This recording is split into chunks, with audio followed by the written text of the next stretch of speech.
Welcome to bird talks. ఇటీవల కాలంలో POCSO చట్టం ఇది బాగా వార్తల్లో వింటున్నాము. ఈ పోక్సో చట్టం గురించి ఓ పాడ్కాస్ట్ చేయమని మన వ్యూవర్స్ చాలామంది అడుగుతున్నారు.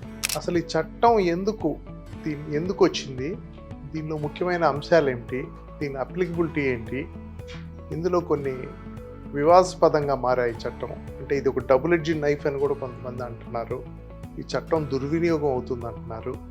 ఇట్లాంటి చర్చ ఈ పోక్సో చట్టం మీద జరుగుతుంది. కాబట్టి దీని గురించి తెలుసుకోవటానికి మన వ్యూవర్స్ని ఈ చట్టం పట్ల కొంత నాలెడ్జ్ ఇవ్వడానికి ఉపయోగపడుతుందని శ్రీ మంగరి రాజేంద్ర గారు, ప్రముఖ న్యాయ కోవిదులు, వీరు జడ్జిగా వివిధ హోదాల్లో పనిచేసి రిటైర్ అయ్యారు. అంతేకాక జ్యుడిషియల్ అకాడమీలో ఎక్కువ కాలం ఉండి చాలామంది జడ్జిలు ట్రైన్ చేశారు. వీరు తెలంగాణ పబ్లిక్ సర్వీస్ కమిషన్ మెంబర్గా కూడా పనిచేశారు. వీరి ద్వారా ఈ పోక్సో చట్టం ఏంటి అనేది, దీని గురించి, ఇందులో అంశాల గురించి ఈరోజు మన పాడ్కాస్ట్లో చర్చిద్దాం. నమస్తే అండి రాజేంద్ర గారు, welcome to bird talks. Thank you sir. ఒక డిఫరెంట్ టాపిక్ ఈరోజు. గతంలో మీ లైఫ్ స్టోరీ, మీ లైఫ్ జర్నీ అంతా చేసాం మనం పాడ్కాస్ట్. చాలామంది ఇన్స్పైరింగ్గా ఉంది, చాలా బాగుంది అన్నారు. ఈరోజు అసలు సబ్జెక్ట్ మీద, పర్టికులర్ సబ్జెక్ట్ మీద, protection of child from against sexual abuses, POCSO. ఇటీవల కాలంలో దేశవ్యాప్తంగా చర్చ జరుగుతుంది ఈ యాక్ట్ మీద.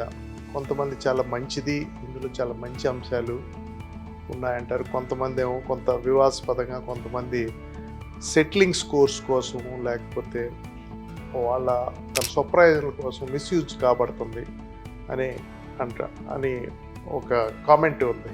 లైక్ మన ఎస్సీ ఎస్టీ యాక్ట్ లాగా, లేకపోతే 498 మన డౌరీ హెరాస్మెంట్ యాక్ట్ లాగా ఇది కూడా కొంత కాంట్రవర్సీగా ఉంది. అసలు ఈ పోక్సో చట్టం 2012 నుంచి అమల్లోకి వచ్చింది. నాకు అసలు ఇది రావడానికి కారణం ఏంటి? ఎందుకంటే ఐపీసీలో 375 ఉంది, మోడెస్టీ ఆఫ్ ఉమెన్ ఉంది, ఇట్లాంటి సెక్షన్స్ అన్నీ ఉన్నాయి. ప్రత్యేకంగా ఒక చట్టం చేయాల్సిన ఆవశ్యకత ఎందుకు వచ్చింది? ఇందులో ప్రత్యేకమైన అంశాలు ఏంటి? అంటే 2-3 కారణాలు ఉన్నాయి ఈ చట్టం తీసుకురావడానికి. ప్రధానమైనటువంటి కారణాలు అంటే ఇండియన్ పీనల్ కోడ్ ఏదైతే ఉందో అది పిల్లల హక్కులని, వాళ్ళని ఈ సెక్సువల్ అఫెన్సెస్ నుంచి రక్షించడానికి సరిగ్గా లేదని చెప్పేసి శాసనకర్తలు భావించినారు. అట్లాగే మన ఆర్టికల్ 15(3) ప్రకారంగా రాజ్యాంగంలో ఉన్న కొత్త చట్టాలని ప్రత్యేకంగా పిల్లల కోసం కానీ స్త్రీల కోసం కానీ చట్టాలను చేయాల్సిన బాధ్యత ప్రభుత్వం పైన, పార్లమెంట్ పైన ఉంటుంది. ఇవి రెండు కాకుండా convention of rights of the child అని, అది assembly United nations of assembly pass చేశారు. దాంట్లో 34 సెక్షన్ ప్రకారంగా, ఆర్టికల్ ప్రకారంగా, సెక్షన్ కాదు, ఆర్టికల్ ప్రకారంగా అంటే దానికి సంతకాలు పెట్టినటువంటి కంట్రీస్ ఏవైతే ఉన్నాయో పిల్లల పరిరక్షణ కోసం చట్టాలను తీసుకురావాల్సినటువంటి బాధ్యత ప్రతి దేశం పైన ఉంది. ఈ 2 కారణాల వల్ల. తర్వాత రెండోది ఏమిటి అంటే ఐపీసీలో ఉన్నటువంటి నేరాలు ఏవైతే ఉన్నాయో ఇప్పుడు దాని స్థానంలో ఇప్పుడు భారతీయ బిఎన్ఎస్ భారతీయ న్యాయ సంహిత వచ్చింది. అంతకుముందు ఈ చట్టం వచ్చినప్పుడు ఇండియన్ పీనల్ కోడే ఉండింది, ఆ భారతీయ శిక్షా స్మృతి. దాంట్లో ఉన్నటువంటి నిబంధనలు ఏవైతే ఉన్నాయో అవి జెండర్ న్యూట్రల్గా లేవు. అది ఓన్లీ ఆడవాళ్ళకి మాత్రమే పరిమితమై ఉన్నాయి. అది సరిగ్గా లేదు. పిల్లలకు, మగపిల్లలు కూడా ఈ చట్టాల వల్ల ఇబ్బందుల పాలవుతున్నారు, ఈ చర్యల వల్ల, ఈ యాక్ట్ వల్ల ఇబ్బందుల పాలవుతున్నారు. కాబట్టి వాళ్ళ హక్కులను పరిరక్షించడానికి వాళ్ళ అవసరం ఉంది అని చెప్పేసి జెండర్ న్యూట్రల్ యాక్ట్, ఇది ప్రత్యేకంగా దీంట్లో చెప్పుకోవాల్సింది ఏంటంటే నెంబర్ 1 జెండర్ న్యూట్రల్ యాక్ట్. రెండోది మేల్ ఫీమేల్ ఎవరికైనా అందరికీ వర్తిస్తుంది. తర్వాత రెండోది అంశం ఏంటంటే చైల్డ్ వెల్ఫేర్.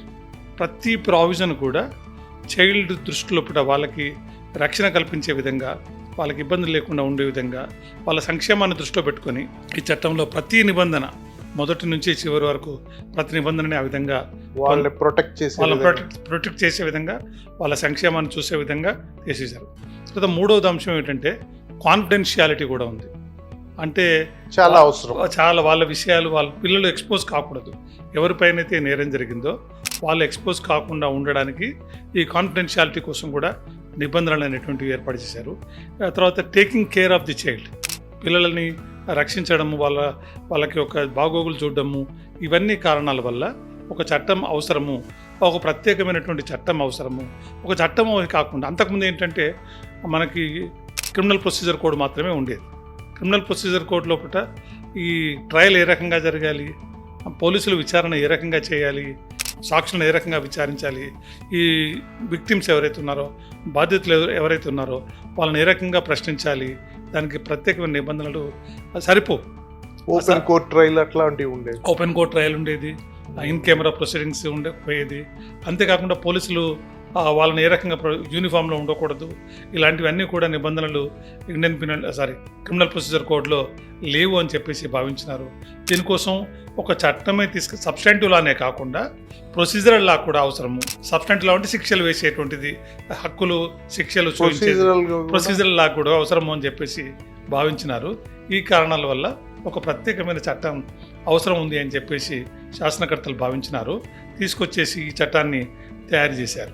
కాబట్టి మన దేశం కూడా యునైటెడ్ నేషన్స్ దాంట్లో ఒక సిగ్నేటరీ కాబట్టి కన్వెన్షన్కి ఒక బాధ్యత కూడా దేశం పైన ఉంది. పిల్లల పరిరక్షణ కోసం ఒక చట్టాన్ని తీసుకురావాల్సినటువంటి అవసరం ఉంది. ఈ కారణాల వల్ల ఒక చట్టం అవసరం ఉంది అనుకున్నారు.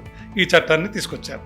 ఈ చట్టాన్ని తీసుకొచ్చిన తర్వాత ఏం చేశారంటే ఈ చట్టాన్ని ప్రధానంగా ఏంటంటే 14th నవంబర్ రోజు ఈ చట్టం చిల్డ్రన్స్ డే రోజు అమల్లోకి వచ్చే రకంగా ఈ చట్టాన్ని తీసుకొచ్చారు. కాబట్టి ఇది పిల్లల హక్కులను రక్షించడానికి, పిల్లలు అంటే మగపిల్లలు కావచ్చు, ఆడపిల్లలు కావచ్చు, అది ఐపీసీ అనేటువంటిది సఫిషియెంట్గా లేదు. అందుకోసం దీని ఆవశ్యకత, దీన్ని తీసుకురావాల్సినటువంటి అవసరం ఏర్పడింది, తీసుకొచ్చారు. ఐపీసీ కింద మనకు ప్రధానంగా రేప్ ఉంది 375. అవును, చాలా కేసులు అవి పోతాయి, అవి ఎస్టాబ్లిష్ చేయడం కష్టం. విక్టిమ్ కూడా పబ్లిక్లో వచ్చి చెప్పడం, కాన్ఫిడెన్షియాలిటీ లేకపోవడం, ఆ న్యూస్ బయటికి రావడం, ఇట్లాంటివన్నీ ఈ బర్డన్ ఆఫ్ ప్రూఫ్ జనరల్గా గవర్నమెంట్ స్టేట్ మీద ఉంటుంది, పోలీస్ మీద ఉంటుంది. కానీ ఈ పోక్సోలో బర్డన్ ఆఫ్ ప్రూఫ్ ఎవరి మీద అయితే నేరాపణలు జరిగినాయో వాళ్ళ మీదే ఉంటుంది. అది కొంతమంది against rule of law, equality of law అని అంటారు. అట్లా అంటే ఏమైపోయిందంటే ఇప్పుడు చట్టము దీంట్లో 2 సెక్షన్స్ పెట్టారు. ఒకటేమో సెక్షన్ 29 అనేది ఒకటి ఉంది, సెక్షన్ 30 అనేది ఒకటి ఉంది. అంటే మెంటల్ స్టేట్ ఎట్లా ఉంది అంటే ఆ ముద్దాయికి ఈ మెంటల్ స్టేట్ ఉందా లేదా అంటే ఉంది అనే ఒక భావనకి కోర్టులు రావాల్సి ఉంటుంది. దాన్ని రిబట్ చేసేటువంటి బాధ్యత ముద్దాయి పైన ఉంటుంది. కాబట్టి నేరారోపణ అనేటువంటిది వస్తుంది. అంటే నేరాలు నిరూపణ కావడం కష్టంగా ఉంది కాబట్టి ఇలాంటి నిబంధనలు రివర్స్ బర్డెన్ అంటారు. ఈ రివర్స్ బర్డెన్ అనేటువంటిది చాలా చట్టాల్లో ఈ మధ్య కాలంలో వచ్చేసింది. దాంట్లో ఇది ఒక పాక్సోనే కాకుండా మనం చూసినట్లయితే డౌరీ హెరాస్మెంట్లో కొంత ఉంది. ఎస్సీ ఎస్టీ యాక్ట్లో కన్నా మనం కొత్తగా ఇప్పుడు ఉన్నాయి చూడండి, మనీ లాండరింగ్ కేసెస్, ఇలాంటి కేసెస్లలో తర్వాత ఊపాక చట్టాల్లో దాంట్లో రివర్స్ బర్డెన్ ఉంటుంది. అంటే ముద్దాయి తాను నేరం చేయలేదని రుజువు చేసుకోవాల్సినటువంటి బాధ్యత ముద్దాయి పైన ఉంటుంది.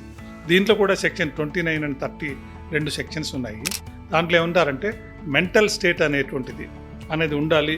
ఏ రకంగా అంటే presumption of culpable mental state, అంటే కల్పబుల్ మెంటల్ స్టేట్ అనేది అంటే దోషత్వం చేసేటువంటి మెంటల్ స్టేట్ అనేది ముద్దాయికి ఉందా లేదా అనేది అతను లేదు అని చెప్పేసి రుజువు చేసుకోవాల్సిన బాధ్యత ముద్దాయి పైన ఉంటుంది.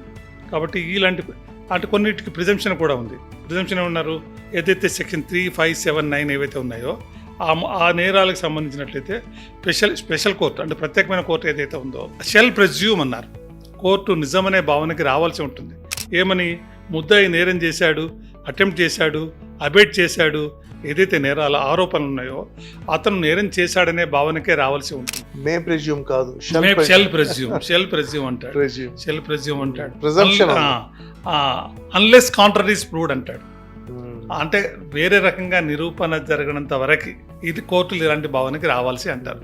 ఒక రకంగా చెప్పాలంటే ముద్దాయి పైన ఎక్కువ బర్డెన్ అనేది ఉంటుంది, ముద్దాయి మీదే ఉంటుంది. తాను నేరం చేయలేదని నిరూపణ చేసుకోవాల్సినటువంటి బాధ్యత ముద్దాయి పైనే ఉంది. అది సెక్షన్ 29 అనేటువంటిది చట్టంలో చెప్పారు. అది కొంత నిజంగా చెప్పాలంటే మనం ఉన్నటువంటి జ్యూరిస్ప్రుడెన్స్కి కొంచెం డిఫరెంట్గా, అంటే ఇప్పుడు వస్తున్న చట్టాలన్నీ కూడా ఈ రకంగానే వస్తున్నాయి. ఇప్పుడు కొత్తగా వచ్చే చట్టాలు ఏవైతే ఉన్నాయో ప్రతి చట్టంలో కూడా బర్డెన్ ఆఫ్ ప్రూఫ్ అనేది ప్రాసిక్యూషన్ పైన కాకుండా ముద్దాయి వైపుకు తీసుకొచ్చేసారు. తీవ్రమైన చట్టాలని. చట్టాలు, ఆ? తీవ్రమైన తీవ్రమైన నేరాలు చట్టాలు, ఇట్లాంటివి. ఉపా కావచ్చు, మనీ లాండరింగ్ కావచ్చు, ఆ తర్వాత ఎన్డీపీఎస్ కావచ్చు, ఇలాంటి చట్టాలు. అట్లాగే ఈ చట్టం కూడా, పాక్సో చట్టం కూడా అలాంటి చట్టమే అన్నమాట. పాక్సో చట్టంలో కూడా నేను నేరం చేయలేదు అని నిరూపణ చేసుకోవాలి.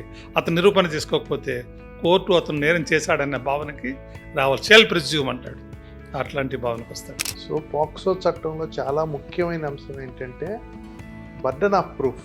అంటే ఒక ఆరోపణలు వస్తే ఆ ఆరోపణల్ని నార్మల్ కేసుల్లో అయితే పోలీసు వారు మన మీద పెట్టిన గవర్నమెంట్ అవి నిరూపించాలి.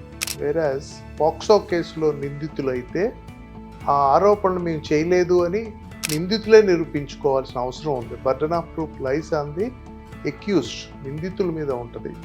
గుర్తుంచుకోవాలి, ఇది చాలా జాగ్రత్త, చాలా కీలకమైన అంశం. పాక్సో నేరాలు ఎక్కడ జరిగితే గవర్నమెంట్ ఒక టోల్ ఫ్రీ నెంబర్ ఇచ్చింది. ఆ టోల్ ఫ్రీ నెంబర్కి చేసి మనము సమాచారాన్ని తెలియచేయవచ్చు. 1098 1098 ఈ నెంబర్కి మీరు ఎక్కడైనా పాక్సో నేరం జరిగితే మీరు ఆ సమాచారాన్ని నెంబర్కి ఫోన్ చేసి చెప్తే వెంటనే దానికి ప్రతిస్పందన ఉంటుంది. గుర్తుంచుకోండి, నెంబర్ 1098 1098. ఒకటి బర్డన్ ఆఫ్ ప్రూఫ్. రెండోది మైనర్ కన్సెంట్ ఉండినా కూడా అది చెల్లదు. Minor is a minor. 18 అంటే Below బిలో 18. చైల్డ్ అనే డెఫినిషన్. చైల్డ్ అంటే మేలా ఫిమేల్ చైల్డ్ అంటే 18 సంవత్సరాల లోపు ఉన్నటువంటి వాళ్ళు ఎవరైనా కూడా చైల్డ్గా పరిగణించబడతారు. ఆ చైల్డ్గా పరిగణించబడినప్పుడు వాళ్ళు చైల్డా కాదా అనే ఒక భావన కూడా మనకు ఇంపార్టెంట్ అయినటువంటి విషయం. ఎట్లా చైల్డ్ అనేటువంటిది ఏ రకంగా చూస్తాము అని అంటే, వాళ్ళ హెచ్ఎస్సి కానీ ఎస్ఎస్సి కానీ వాళ్ళ స్కూల్ రికార్డ్స్లో ఏదైతే ఉందో, ఆ డేట్ ఆఫ్ బర్త్ ఏదైతే ఉంటుందో దాన్ని కోర్టులు మొదటగా కన్సిడర్ చేస్తాయి. దాంట్లో ఉదాహరణకి 18 సంవత్సరాల లోపు ఉంది అని చెప్పేసి ఏజ్ ఉన్నట్లయితే దాన్ని కన్సిడర్ చేయాలి. అది లేకపోతే ఇది అని కాదు, ప్రిఫరెన్షియల్ ఆర్డర్ చెప్పారు. ఫస్ట్ ప్రిఫరెన్షియల్ ఆర్డర్ ఏంటంటే date of birth of the SSC 10th class. ఒకవేళ 10th క్లాస్ చదవలేదు అనుకుందాం, హెచ్ఎస్సి కావచ్చు, మెట్రికులేషన్ కావచ్చు, ఎస్ఎస్సి కావచ్చు, అది చదవలేదు అనుకుందాం, అప్పుడు స్కూల్ రికార్డ్. నెక్స్ట్ ప్రిఫరెన్స్ ఏంటంటే ఎక్కడైనా స్కూల్లో చదివినాడా, అమ్మాయి చదివిందా, అబ్బాయి చదివినాడా, ఆ స్కూల్ రికార్డ్స్లో ఎంత ఉంది డేట్ ఆఫ్ బర్త్, దాన్ని కన్సిడర్ చేయాలి, దాన్ని పరిగణలోకి తీసుకోవాలి. ఇది లేదు అనుకోండి, అప్పుడు కార్పొరేషన్ కానీ, మున్సిపాలిటీ కానీ, గ్రామ పంచాయతీ కానీ వాళ్ళు ఇచ్చినటువంటి సర్టిఫికేట్ ఏదైతే ఉంటుందో డేట్ ఆఫ్ బర్త్ సర్టిఫికేట్, అది పరిగణలోకి తీసుకోవాలి. ఈ 3 లేవనుకుందాం. ఈ 3 లేని పరిస్థితులు ఉన్నట్లయితే అప్పుడు ఆసిఫికేషన్ టెస్ట్ అనేది ఉంటుంది. అంటే ఎముకల్ బోన్ డెవలప్మెంట్ని బట్టి అది దానికి నిర్దిష్టంగా అందరికీ ఒకేలాగా ఉండదు. ఒక్కొక్క వ్యక్తిని బట్టి దాని టెస్ట్ అనేటువంటిది నిర్ధారణకి రావాల్సినటువంటి పరిస్థితి అనేది ఉంటుంది. కాబట్టి ఆసిఫికేషన్ టెస్ట్ ఉంటుంది. ఆ బోన్ గ్రోత్ని బట్టి సుమారుగా ఏజ్ ఉండొచ్చు అని నిర్ధారిస్తారు. అయితే ఇక్కడ ఏంటంటే మార్జిన్ ఆఫ్ ఏజ్ అనేటువంటిది ఏదైతుందో 1 year మార్జిన్ ఆఫ్ ఏజ్ అనేటువంటిది విక్టిమ్కే ఇవ్వాల్సి ఉంటుంది. ఉదాహరణకి 18 సంవత్సరాలు దాటినాయని దాంట్లో వచ్చింది అనుకుందాం, ఆసిఫికేషన్ టెస్ట్లో కానీ ఎక్కడ కానీ వచ్చినట్లయితే అప్పుడు 18 సంవత్సరాల లోపే ఉందని చెప్పేసి కోర్టులు భావనకి రావాల్సి ఉంటుంది. అక్కడ కూడా అంటే టోటల్గా ఫేవర్, అంటే టోటల్గా ఆల్ దీస్ ప్రతి ప్రావిజన్ కూడా చైల్డ్ ఫేవరబుల్గా ఉంది. చైల్డ్ ప్రొటెక్షన్ కోసం కాబట్టి ఇక్కడ కూడా చూస్తారు. కాబట్టి మనం ఆసిఫికేషన్ టెస్ట్ కానీ స్కూల్ రికార్డ్స్లో కానీ ఎక్కడైనా డిఫరెన్స్, ఒక స్కూల్ రికార్డులో ఒక రకంగా ఉంటుంది, లేదా ఇంకో హెచ్ఎస్సిలో ఒక రకంగా, ఎస్ఎస్సిలో ఒక రకంగా ఉంటుంది. అలాంటప్పుడు ఏమన్నారంటే మొదలు కన్సిడర్ చేయాల్సింది ఎస్ఎస్సి, అది ఆ సర్టిఫికేట్ లేకపోతే స్కూల్ రికార్డు, ఆ సర్టిఫికేట్ లేకపోతే గ్రామ పంచాయతీ కానీ, కార్పొరేషన్ కానీ, మున్సిపాలిటీ కానీ ఇచ్చినటువంటి రికార్డు, అది లేకపోతే ఆసిఫికేషన్ టెస్ట్లో కూడా ఏమన్నారు, మార్జిన్ అనేటువంటిది ఆ చైల్డ్కే ఇవ్వాలి అన్నారు. కాబట్టి అక్కడ 18 పైన వచ్చింది అనుకుందాం, వాళ్ళు ఇచ్చినప్పుడు కూడా 18 లోపే 1 year మార్జిన్ అనేటువంటిది చైల్డ్కే ఉండాలి అని చెప్పేసి చట్టం చెప్తుంది. ఇది ఎట్లా అంటే 94 ఆఫ్ జువెనైల్ జస్టిస్ యాక్ట్ లోపల ఇవన్నీ చెప్పారు. అది ఇక్కడ వర్తిస్తుంది అనేది చట్టం చెప్పారు. జువెనైల్ యాక్ట్ రెఫరెన్స్ తీసుకొని ఇక్కడ వర్తిస్తుంది అని చెప్పారు. అదే ఇటీవల కుంభమేళాలో మొనాలిసా ఆ కేసులో కూడా ఆ అమ్మాయిని మైనర్ పెళ్లి చేసుకున్నప్పటికీ, కన్సెంట్ ఉన్నప్పటికీ ఎగ్జాక్ట్లీ మైనర్ అని చెప్పి పాక్సో కేసు అంటే కన్సెంట్ ఈవెన్ మ్యారేజ్లో కూడా కన్సెంట్ ఇచ్చినట్లయితే అది వ్యాలిడ్ కన్సెంట్ కాదు. అది తప్పకుండా పాక్సో చట్టం వర్తిస్తుంది. పాక్సో చట్టం ప్రకారంగా వాళ్ళు నేరం చేసినట్టుగానే భావించాల్సి ఉంటుంది అని చెప్పేసి అనుకున్నారు. జడ్జిమెంట్ కూడా ఉన్నట్లు జడ్జిమెంట్ వైఫ్ మైనర్ అయితే అది ఐపీసీలో మనకు ఆ భేదం ఉండేది. ఐపీసీలో ఏంటంటే 15 years వరకు ఆ మార్జిన్ అనేటువంటిది ఉండేది. ఇప్పుడు ఈ చట్ట ప్రకారంగా ఏంటంటే అది తీసేశారు. తీసేసి ఆ మొనాలిసా కేసు ఉదాహరణ, మీరు చెప్పిన ఉదాహరణ చూసినట్లయితే ఆ మొనాలిసా కేసులో కూడా ఆమె పెళ్లి చేసుకుంది, ఇష్టపూర్వకంగానే పెళ్లి చేసుకుంది. కానీ అతను పాక్సో నేరం చేసిన వ్యక్తిగా పరిగణించబడతాడు. ఆ నేరం కేసులో బహుశా నాకు తెలిసి ఆ చట్టం లోపల ఆ కేసు లోపల అతను అరెస్ట్ చేశారని అనుకుంటున్నాను. పాక్సో చట్టంలో రెండో ముఖ్యమైన అంశం ఏంటంటే 18 సంవత్సరాల లోపు వాళ్ళకి ఈ చట్టం ప్రొటెక్షన్ ఇస్తుంది. ఇది 18 సంవత్సరాల పిల్లలకి, ఆడపిల్లలు మగపిల్లలు ఎవరైనా వాళ్ళ మీద లైంగిక అత్యాచారాలు జరిగితే ఆ ఏజ్ని తీసుకునేటప్పుడు మొదటిగా స్కూల్ రికార్డ్ చూస్తారు. 10th క్లాస్ కానీ స్కూల్లో రికార్డు కానీ, అది కూడా లేకపోతే మన మున్సిపాలిటీలో ఉన్న ఏజ్ కానీ బర్త్ సర్టిఫికెట్ కానీ అవి చూస్తారు. అవి కూడా అందుబాటులో లేకపోతే ఆస్టియో టెస్ట్ అని బోన్ పరిమాణాన్ని బట్టి వయసు నిర్ధారించే విధంగా టెస్ట్ చేసి చూపిస్తారు. అలా టెస్ట్ చేసి చూస్తున్నప్పుడు కూడా ఒక 1 year ఎక్కువ ఉన్నా కూడా తక్కువగా పరిగణించాలని చట్టం చెప్తుంది. అంటే బేసిక్గా ఎవరు, హూ ఈజ్ మైనర్, మైనర్ అంటే ఎవరు, లేకపోతే ఏజ్లో కొంత సందిగ్ధత ఉన్నప్పుడు చట్టం క్లియర్గా వీళ్ళు మైనరు, 18 సంవత్సరాల లోపు వాళ్ళందరూ మైనరు అని చట్టంలో క్లియర్గా మెన్షన్ చేయబడి ఉంది అని మన జడ్జి గారు చెప్తారు. అయితే సార్ ఇక్కడ ఒక కాంట్రవర్సీ ఉంది. ఒక సర్టిఫికెట్ 17 ఏళ్ళు అని చెప్తుంది, ఒక సర్టిఫికెట్ 18 ఏళ్ళు అని చెప్తుంది, ఇంకో చోట 15 ఏళ్ళు అని చెప్తుంది. అట్లాంటప్పుడు మనం ఎలా దేన్ని నిర్ధారించుకోవాలి? అదే మనం ఇంతకుముందు చెప్పాను, జేజే యాక్ట్ లోపల 94 సెక్షన్ ప్రకారంగా ఫస్ట్ ప్రిఫరెన్స్ దేనికి ఇవ్వాలి అంటే 10th క్లాస్. జూనియర్ 10th క్లాస్లో ఉదాహరణకి 17 years ఉందనుకుందాం.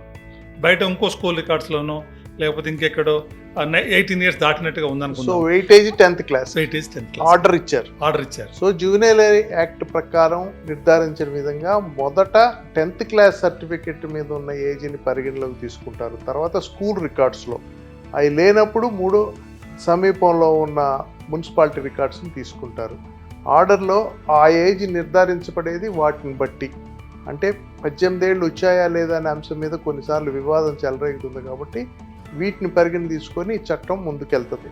తర్వాత ఈ చట్టంలో ముఖ్యమైన అంశము, ఎవరన్నా ఇది కేవలం చిల్డ్రన్ ప్రొటెక్షన్, ఇదివరకు గతంలో మనకి ఐపీసీలో రేప్, పెనిట్రేటివ్ అఫెన్స్ మాత్రమే ఉండేవి, అటెంప్ట్ టు రేప్. కానీ చట్టంలో తాకటము, ప్రొవోక్ చేయటము, స్టాకింగ్, ఇట్లాంటివి కూడా విస్తృతంగా చర్చించారు. చట్టం అప్లికబిలిటీకి వచ్చినప్పుడు కేవలం ఒక రేప్ జరగటం మాత్రమే కాకుండా చిన్నపిల్లల్ని టచ్ చేయడము, వాళ్ళని లేకపోతే పోర్న్ వీడియోస్ చూపించడము, ఆ పోర్న్ వీడియోస్ తీయడము, ఇట్లాంటి అంశాలు కూడా దీని కింద వస్తాయి. చాలా విస్తృతంగా ఉంది ఈ యాక్ట్ అని అంటారు. ఎందుకంటే మన పాడ్కాస్ట్ మన వ్యూవర్స్కి కూడా కొంత ఎడ్యుకేట్ చేసే ఉద్దేశంతో జరుగుతుంది కాబట్టి అంత స్పెసిఫిక్గా నేను అడుగుతున్నాను. అది ఇప్పుడు అంటే 4-5 రకాల నేరాలు ఉన్నాయండి. ఒకటి ఏంటంటే penetrative sexual assault. Penetrative sexual assault అంటే కొంచెం పెనిట్రేషన్ అనేది ఉండాలి, రేప్ లాగా. అది దేంతో ఏది పెనిట్రేషన్ ఉండాలనేది మళ్ళీ డిఫరెంట్ క్వశ్చన్. మూడోది ఏమిటి, aggravated penetrative sexual assault. Aggravated అంటే మనం ఎవరైతే ట్రస్ట్ చేస్తున్నామో, అంటే పేరెంట్స్ కావచ్చు, ఇంట్లో తల్లిదండ్రులు కావచ్చు, లేకపోతే ఇంకెవరైనా కావచ్చు, బంధువులు కావచ్చు, డాక్టర్లను చూస్తాము, ఆ తర్వాత హాస్పిటల్లో టీచర్స్ని చూస్తాము, వాళ్ళందరిపైన మనం ట్రస్ట్ అనేది ఉంటుంది. జైల్ అథారిటీస్ ఉంటారు, అథారిటీస్ ఎవరైతే ఉంటారో వీళ్ళందరూ కూడా ఒకవేళ ఈ పెనిట్రేటివ్ సెక్సువల్ అసాల్ట్ చేసినట్లయితే అది అగ్రవేటెడ్ పెనిట్రేటివ్ సెక్సువల్ అసాల్ట్ అవుతుంది. అంటే వాడికి శిక్ష ఎక్కువ ఉంటుంది. కాబట్టి మొదలు penetrative sexual assault, aggravated penetrative sexual assault, ఇవి రెండు కాకుండా సెక్సువల్ అసాల్ట్ కూడా ఉంది. సెక్సువల్ అసాల్ట్ అంటే touching, bad touch, good touch ఇవన్నీ ఉంటాయి కదా, ఇవన్నీ కూడా సెక్సువల్ అసాల్ట్ చీకట్లో. ఆ తర్వాత అగ్రవేటెడ్ సెక్సువల్ అసాల్ట్ కూడా ఉంది. ఇవి 4 రకాలైనటువంటి అసాల్ట్కి సంబంధించినటువంటి నేరాలు ఉన్నాయి. ఇవి కాకుండా సెక్సువల్ హరాస్మెంట్ కూడా ఉంది. అంటే అంతకుముందు మీరు అన్నారు ఇప్పుడు అంతకుముందు ఐపీసీలో 509 అనేది ఉండేది. ఆ తర్వాత స్టాకింగ్ ఏవైతే ఉన్నాయో ఇవన్నిటిని కలిపి సెక్సువల్ హరాస్మెంట్ అనేటువంటిది ఒక ప్రావిజన్ను పెట్టారు. దీని ప్రకారంగా కూడా నేరం చేయవచ్చు. ఇవే కాకుండా మళ్ళీ కొత్తగా 2019లో అమెండ్మెంట్ తీసుకొచ్చేసి పోర్నోగ్రఫీని కూడా దీంట్లో నేరంగా చాలా చోట్ల ఇప్పుడు కాబట్టి ఇవన్నీ కూడా నేరాలుగా పరిగణించబడతారు. ఇవన్నీ కూడా కొంచెం చిన్న నేరాలు. సెక్సువల్ హరాస్మెంట్ కానీ పోర్నోగ్రఫీ కానీ చిన్న నేరాలంటే శిక్ష తక్కువగా ఉన్న నేరాలు. మిగతా నేరాలన్నీ కూడా శిక్ష ఎక్కువగా ఉన్నటువంటి నేరాలు. కాబట్టి ఇప్పుడు ఇది పెనిట్రేటివ్ సెక్సువల్ అసాల్ట్ ఎట్లా అంటే దానికి పిఎస్సి అంటాం మనం జనరల్ ఈజీగా ఉండడానికి. పెనిట్రేట్స్ని పెనిస్ ద్వారా పెనిట్రేట్ చేయవచ్చు. ఆ తర్వాత అది వెజినా కావచ్చు, మౌత్ కావచ్చు, హ్యానస్ కావచ్చు, యురెత్రా కావచ్చు. ఏ రకంగా చేసినా కూడా అది అఫెన్స్ అవుతుంది. Of child inserting of any object, ఏది అంటే పెనిసే కాదు ఎనీ ఆబ్జెక్ట్ కూడా ఇన్సర్ట్ చేసినట్లయితే manipulates the part of the body, అది కూడా పార్ట్ ఆఫ్ ది బాడీ. ఆ తర్వాత applying mouth on penis, vagina, anus, urethra. ఇక్కడ అప్లయింగ్ మౌత్ చేసినట్లయితే అది కూడా అంటే ఇది డెఫినేషన్ అనేది సెక్షన్ 3లో చెప్తారు. దీనికి పనిష్మెంట్ అనేది ఎక్కడ చెప్తారంటే సెక్షన్ 4లో చెప్తారు. సెక్షన్ 4లో ఏంటంటే మినిమం పనిష్మెంట్ 10 సంవత్సరాలు, తర్వాత maximum punishment life imprisonment plus fine. ఐపీసీలో నేరాలు ఏంటంటే ఆర్ ఫైన్ ఉండేది, ఇక్కడ ఏం చేశారు అండ్ ఫైన్. ఎందుకంటే రిహాబిలిటేషన్ ఈ ఫైన్ ఏదైతే ఉందో ఆ విక్టిమ్స్కి ఇవ్వడానికి వీలుగా ఉండాలని చెప్పేసి అండ్ ఫైన్ అనే నిబంధనని ఏర్పాటు చేశారు. ఇదే బిలో 16 ఇయర్స్ అయినట్లయితే, ఇదేమో అబోవ్ 16, బిలో 16 అయినట్లయితే 20 ఇయర్స్ వరకు శిక్ష విధించే అవకాశం ఉంది. 20 సంవత్సరాల శిక్ష, మ్యాక్సిమం లైఫ్ ఇంప్రిజన్మెంట్ ఇవ్వడానికి అవకాశం ఉంది, ఫైన్ కూడా ఇవ్వడానికి అవకాశం ఉంది. తర్వాత మెడికల్ ఎక్స్పెండిచర్ కూడా ఇవ్వమని చెప్పేసి కోర్టు ఆదేశించే అధికారం ఉంది, రిహాబిలిటేషన్ కోసం ఇచ్చే అవకాశం ఉంది. కాబట్టి దిస్ ఈజ్ పెనిట్రేటివ్ సెక్సువల్ అసాల్ట్కి సంబంధించినటువంటివి.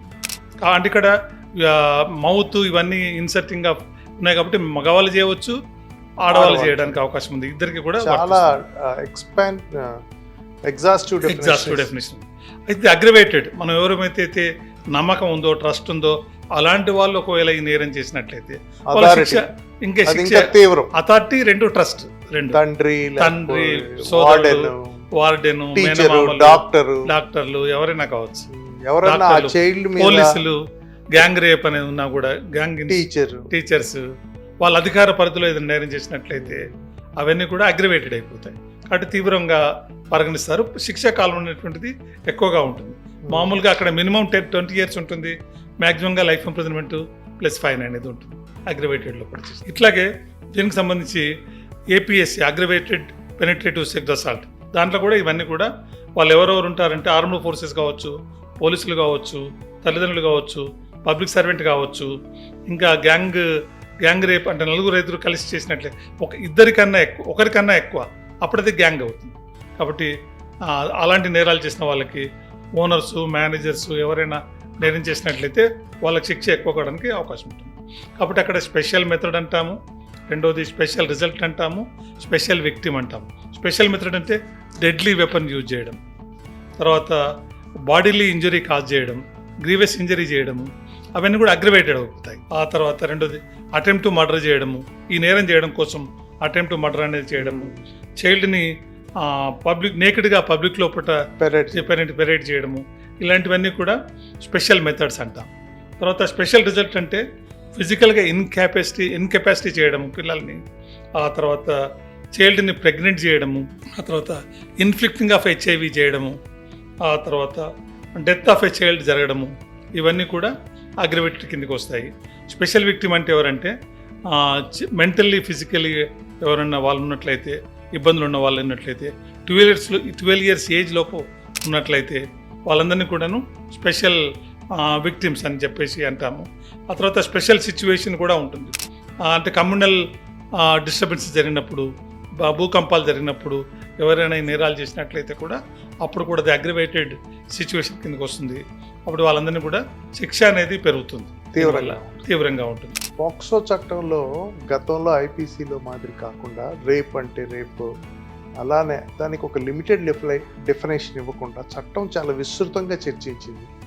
అంటే ఈ చైల్డ్ని రక్షించడం కోసం చైల్డ్ని పోర్నోగ్రఫీ అంటే వీడియోలు తీయడము, లేకపోతే పోర్నోగ్రఫీ చేయడము, టచ్ చేయడము, లేకపోతే చైల్డ్ మీద అథారిటీ ఉన్నోళ్ళు తల్లిదండ్రులు కానీ, లేకపోతే పరిపాలనా పరంగా అథారిటీ ఉన్నోళ్ళు టీచర్స్ కానీ, వార్డెన్ కానీ, పోలీస్ ఆఫీసర్స్ కానీ, లెక్చరర్స్ కానీ, ఇట్లాంటి వాళ్ళు ఏదన్నా ఒక తీవ్రమైన పరిణామాలు, భూకంపాలు, యుద్ధాలు జరుగుతున్నప్పుడు వచ్చి చైల్డ్ని అబ్యూస్ చేస్తే ఈ నేరం ఇంకా తీవ్రమైంది, దానికి శిక్ష కూడా ఇంకా తీవ్రంగా ఉంటుంది అని చెప్పి ఈ చట్టము చైల్డ్ని కాపాడటం కోసం ఈ చట్టం చాలా ఎగ్జాస్టివ్గా క్లియర్గా ప్రతి సెక్షన్లో చక్కగా రాసి ఉంది.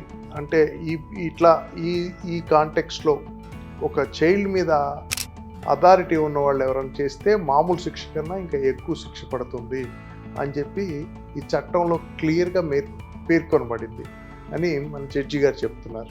తర్వాత సార్, ఎవరన్నా ఈ నేరం జరుగుతున్నప్పుడు చూసి లేకపోతే తెలుసుకొని కూడా దాన్ని రిపోర్ట్ చేయకపోవటం కూడా నేరమే అని చట్టంలో ఉందని అంటారు. సెక్షన్ 19 అనేది మీరు చెప్పింది. సెక్షన్ 19 ప్రకారం ఏంటంటే ఈ నేరం జరిగింది అని కానీ, జరిగినప్పుడు కానీ, జరిగే అవకాశం ఉన్నప్పుడు కానీ చెప్పాల్సినటువంటి బాధ్యత ప్రతి వ్యక్తి పైన ఉంటుంది. కాబట్టి ఆ వ్యక్తి ఏంటంటే రిపోర్టింగ్ ఆఫ్ అఫెన్సెస్. కాబట్టి పోలీసులకి రిపోర్ట్ చేయాలి, లేదా స్పెషల్ జువెనైల్ పోలీస్ యూనిట్ అనేది ఉంటుంది, వాళ్ళకి కానీ రిపోర్ట్ చేయాలి.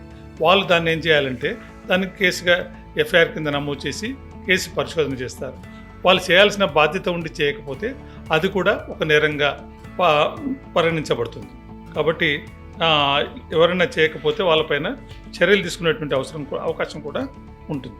అప్రిహెన్షన్ కానీ, ఆ తర్వాత అనుమానం జరిగింది కానీ, జరగబోతుంది అని కానీ, ఈ రెండు సందర్భాల్లో కూడా ఆ విషయాన్ని పోలీసులకు కానీ, స్పెషల్ జువెనైల్ వాళ్ళకి కానీ తెలియజెప్పాల్సిన బాధ్యత ప్రతి వ్యక్తి పైన ఉంది. సో పాక్సో చట్టంలో ఇంకొక ముఖ్యమైన అంశం ఏంటంటే, లైంగిక నేరం జరుగుతుంది, అత్యాచారాలు లాంటివి జరుగుతున్నాయని ఒక టీచర్కి కానీ, ఎవరికైనా, లేకపోతే అక్కడ ఉన్న వ్యక్తులకి, సమాజంలో ఉన్న వ్యక్తులకి, ఒక డాక్టర్కి కానీ తెలిసి కూడా ఈ నేరం జరుగుతుంది, లేకపోతే జరిగే పరిస్థితులు ఉన్నాయని అనుమానం కలిగిన ఏమాత్రం ఇన్ఫర్మేషన్ ఉన్నా వెంటనే పోలీసు వారికి తెలియజేయాలి.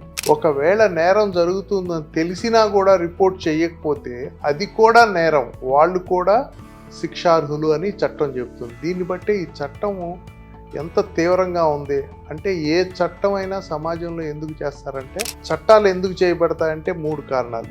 ప్రివెన్షన్, మళ్ళీ జరగకుండా అటువంటి నేరాలు. దానికోసం డిటరేషన్ థీరీస్ ఆఫ్ పనిష్మెంట్లో డిటరేషన్ థియరీ అంటారు. అంటే ఒక చట్టం దాని శిక్ష అనుభవిస్తే ఇంకోళ్ళు చూసి చేయకుండా భయపడి ఆగుతారు అని. కొన్ని శిక్షలు ఎందుకు వేస్తారంటే రిఫర్మేషన్, అవతల వాళ్ళని మార్చడానికి, సమాజంలో మార్పు రావడానికి. మన భారతదేశంలో మన ఐపీసీలో కానీ, మన కొత్తగా వచ్చిన బిఎన్ఎస్లో కానీ ప్రధానమైన ఉద్దేశం ఏంటంటే డిటరేషన్, రిఫర్మేషన్, ఆ 2. అందుకని చట్టంలో తప్పు జరుగుతుంది, అత్యాచారం జరుగుతుందని తెలిసి కూడా ఎవరన్నా చెప్పకపోతే వారు కూడా శిక్షార్హులు అని చాలా స్పష్టంగా చెప్తుంది చట్టం. అంటే గుడ్ ఫెయిత్లో చేసినప్పుడు మాత్రం లేదు. ఎక్సెప్షన్ ఏంటంటే ఏదో వాళ్ళు మామూలుగా సదుద్దేశంతో ఉంటే అది ఎక్సెప్షన్. సార్, ఇంకొకటి ఈ చట్టంలో ఏమంటారంటే, నేను విన్నది, ఈ లైంగిక దాడి జరిగిందని మీడియాలో కానీ, వార్తల్లో కానీ వాళ్ళ ఫోటోలు వేసిన, వాళ్ళ గురించి సమాచారం ఇచ్చిన, అది కూడా నేరం. పబ్లిష్ చేయకూడదు మీడియా వాళ్ళు. ఇదివరకు ఇట్లాగా ఫలానా అమ్మాయి మీద ఇట్లా అత్యాచారం జరిగింది, ఏదో ఒక అబ్బాయిని ఇట్లా చేశారు, ఇట్లాంటివి. అంటే ఈ నేరానికి సంబంధించిన బాధితుల వివరాలు పబ్లిష్ చేయకూడదు, తెలియజేయకూడదు. అట్లా చేస్తే అది నేరం అనేది కూడా ఉంది. అంటే ఐపీసీలో కూడా ఏవైతే సెక్సువల్ అఫెన్సెస్ ఏవైతే ఉన్నాయో, అది బిఎన్ఎస్లో కూడా ఆ వాటి విషయాలు కూడా ప్రచురించడానికి, వాళ్ళ వివరాలు తెలిసే విధంగా పేపర్లో ప్రచురించడానికి, మీడియాలో కానీ ప్రసారం చేయడానికి వీల్లేదు. ఒకవేళ అలా ఎవరైనా కావాలని చేసినట్లయితే ఈవెన్ పేరు కూడా చెప్పడానికి వీల్లేదు. అయితే అలాంటి నిబంధన దీంట్లో కూడా, అంటే కాన్ఫిడెన్షియాలిటీ, మన చట్టం కూడా ఎక్కడ కూడా పిల్లలు వాళ్ళ విక్టిమ్స్ ఆల్రెడీ వాళ్ళు విక్టిమ్స్, మళ్ళీ ఇంకొక ట్రయల్ అనేటువంటిది వాళ్ళ మీద జరగకూడదు. వాళ్ళని బాధితులుగా ఎక్కడ రోడ్డు మీద ఎక్కడ వెళ్తున్నా కూడా వాళ్ళని అనుమానాస్పదంగా హీనంగా చూడడానికి వీలుండకూడదు అని చెప్పేసి ఈ కాన్ఫిడెన్షియాలిటీ అనే నిబంధన పెట్టారు. కాబట్టి మీడియా అనేటువంటిది వాళ్ళ పేర్లు కానీ వాళ్ళ గుర్తింపు వివరాలని కానీ ఎక్కడ కూడా ప్రచురించడం కానీ ప్రసారం చేయడం కానీ చేయడానికి వీల్లేదు. ఒకవేళ అలా చేసినట్లయితే అది నేరం అవుతుంది, వాళ్ళపైన చర్య తీసుకోవడానికి అవకాశం అనేది ఉంటుంది. సో ఈ పోక్సో చట్టంలో బాధితులు వాళ్ళ వివరాలు పబ్లిష్ చేయకూడదు, ఎందుకంటే వాళ్ళు ఆల్రెడీ డిస్ట్రెస్లో ఉంటారు, వాళ్ళ భవిష్యత్తు కూడా పాడవకూడదు అనే ఉద్దేశంతో పోక్సో చట్టంలో ఉన్న బాధితుల వివరాలు మనం ప్రసార మాధ్యమాల్లో కానీ సోషల్ మీడియాలో కానీ ఎక్కడా పబ్లిష్ చేయకూడదు. వాళ్ళ పేరు, వివరాలు, ఫోటోలు ఎట్టి పరిస్థితుల్లోనూ చేయకూడదు. ఒకవేళ చేస్తే అది నేరం అవుతుంది అని మన జడ్జి గారు చెప్తున్నారు. సార్, ఇప్పుడు ఈ పోక్సోలో మరి మనం ఫర్దర్ వెళ్తే అయితే కొంత కాంట్రవర్సీ కూడా ఉంది. ఒక 12 years 13 years వరకు టీనేజ్ రాకముందు, ఎడోలసెన్స్ రాకముందు పిల్లలు కొంత ఇండిపెండెంట్ థింకింగ్ ఉండదు. ఎడోలసెన్స్ 13, టీనేజ్ 14, 15, 16 ఆ ఏజ్లో, ఇంకా ముందుకెళ్తే 14, 15, 16, 10th తర్వాత ఇంటర్మీడియట్ ఆ ఏజ్లో కొంత రొమాంటిక్ లేకపోతే డేటింగ్ అని మామూలు అది ఇంకా దాన్ని కష్టం అది ఆపడం. లేకపోతే స్కూలింగ్లో, ఇంటర్మీడియట్, కాలేజీలో ఇష్టపడటం అది హ్యూమన్ డిజైన్. ఒక ఆపోజిట్ సెక్స్ వాళ్ళని ఇష్టపడటము, లేకపోతే వాళ్ళతో కొంత క్రష్ ఉండటము, లేకపోతే డేటింగ్ చేయటము, వీటన్నిటితో ఉండి వాళ్ళిద్దరూ ట్రావెల్ చేసి కలిసి ఉన్నప్పుడు ఆ ఎడోలసెంట్ ఏజ్లో జరిగే ఇష్టపూర్వకమైన ఒక ప్రణయం లేకపోతే ఒక లవ్ స్టోరీ ఇట్లాంటివి జరిగినప్పుడు ఎలా 12-13 years లోపంటే మీ ప్రిజంప్షన్స్ అన్నీ కరెక్టే. దాని తర్వాత వచ్చినప్పుడు కొంత కాంట్రవర్సీ, అంబిగ్యూటీ, వాళ్ళిద్దరూ కలిసి ఇద్దరు మైనర్స్ అయ్యారనుకోండి, ఇద్దరు కలిసి ఏదో ఇష్టపూర్వకంగా క్రేజీగా అటు తిరిగి తర్వాత ఎక్కడో స్కోర్ సెటిల్ చేసుకోవటం కోసం వాళ్ళ మీద కేసులు పెడితే, లేకపోతే ఇద్దరిలో బాయ్ కొంచెం మేజర్ అయ్యి గర్ల్ కొంచెం మైనర్ అయ్యి బట్ ఆన్ హర్ ఓన్ తను కూడా బాయ్తో పార్టిసిపేట్ చేసి తిరిగి ఎంజాయ్ చేసి అటెళ్ళి ఇటెళ్ళి ఎక్కడో డిఫరెన్స్ సహజంగా వస్తుంటాయి. కొన్నాళ్ళు తిరిగాక విభేదాలు రావటం, కట్ ఆఫ్ చెప్పేసుకోవటం ఈరోజు సమాజంలో చాలా మామూలు అయిపోయింది. అయితే కొన్ని చోట్ల అది వివాదంగా మారి బాయ్ మీద ఏదన్నా కొంచెం ఎక్స్ప్లాయిట్ చేయాలనే ఉద్దేశంతో, లేదా స్కోర్ సెటిల్ చేసుకోవాలనే ఉద్దేశంతో, లేకపోతే వేరే కారణాలు మానిటరీ కారణాల వల్ల ఈ చట్టం మిస్యూజ్ అవుతుంది. దానికి చెన్నై కోర్టు ఒక జడ్జిమెంట్ కూడా ఉంది, విజయలక్ష్మి వర్సెస్ స్టేట్ ఆఫ్ తమిళనాడులో 2021 జడ్జిమెంట్. దానిలో ఎడోలసెంట్ లవ్ దీనికి అప్లికబుల్ కాదు, it cannot be treated as child abuse అని ఒక జడ్జిమెంట్ ఇచ్చింది. ఈ పాక్సో చట్టం కొత్త చట్టం అవటం వలన ఈ ప్రెసిడెంట్స్ కూడా జడ్జిమెంట్స్, సుప్రీంకోర్టు జడ్జిమెంట్స్ కూడా పూర్తిగా ఎస్టాబ్లిష్ అయినట్లేవు. రకరకాల ఇంటర్ప్రిటేషన్, లైక్ మనం మొనాలిసా కేసు చూసాం. ఆవిడ కుంభమేళ పూసల అమ్మాయి ఇష్టపడి ఒక అబ్బాయితో వెళ్ళిపోయి కేరళలో ఇష్టపడి పెళ్లి చేసుకొని పబ్లిక్లో వచ్చింది. ఆ అబ్బాయి మీద, ఈ అమ్మాయి మైనర్ అవడంతో ఆ అబ్బాయి మీద పాక్సో కేసు పెట్టారు. ఇట్లాంటి పాపులర్ కేసులు చాలా చూస్తున్నాం. ఒక side boy side honey trap అంటారు, గర్ల్ సైడ్ పాక్సో అంటారు. మీరు అన్నదాని ప్రకారం ఏంటంటే మొదలు ఇద్దరు ఇష్ట ప్రకారంగానే ఉన్నారు. ఆ తర్వాత అబ్బాయి, మీ రెండు సిచ్యువేషన్స్, ఇద్దరు 18 సంవత్సరాల లోపు ఉండడానికి అవకాశం ఉంది, అబ్బాయి 18 సంవత్సరాలు దాటి ఉండడానికి అవకాశం ఉంది. అబ్బాయి ఇద్దరు 18 సంవత్సరాల లోపు ఉన్నప్పుడు అదేమవుతుందంటే ఆ జువెనైల్ జస్టిస్ యాక్ట్ ప్రకారంగా ఆ కోర్టు విచారించాల్సి వస్తుంది. కాబట్టి అతను ప్రాసిక్యూట్ చేయబడతాడు. ఒకవేళ అమ్మాయితో అతను తిరిగినట్లయితే, ఆ తర్వాత మేజర్ అయినట్లయితే ఏమవుతుందంటే, అబ్బాయి మేజర్ అయిననుకోండి, అప్పుడు రెగ్యులర్గా స్పెషల్ కోర్ట్ ఏదైతే ఈ చట్ట ప్రకారంగా ఏర్పాటు చేసిన స్పెషల్ కోర్ట్ ఏదైతే ఉంటుందో ఆ కోర్టులో పట్టి ట్రయల్ అనేది జరుగుతుంది. కాబట్టి అక్కడ ఇష్ట ప్రకారంగా ఉందా, వాళ్ళ లవ్ అఫేర్ ఉందా, అది స్కోర్స్ చేసుకోవడానికి ఉందా, అవన్నీ ఇమ్మెటీరియల్ అయిపోతాయండి.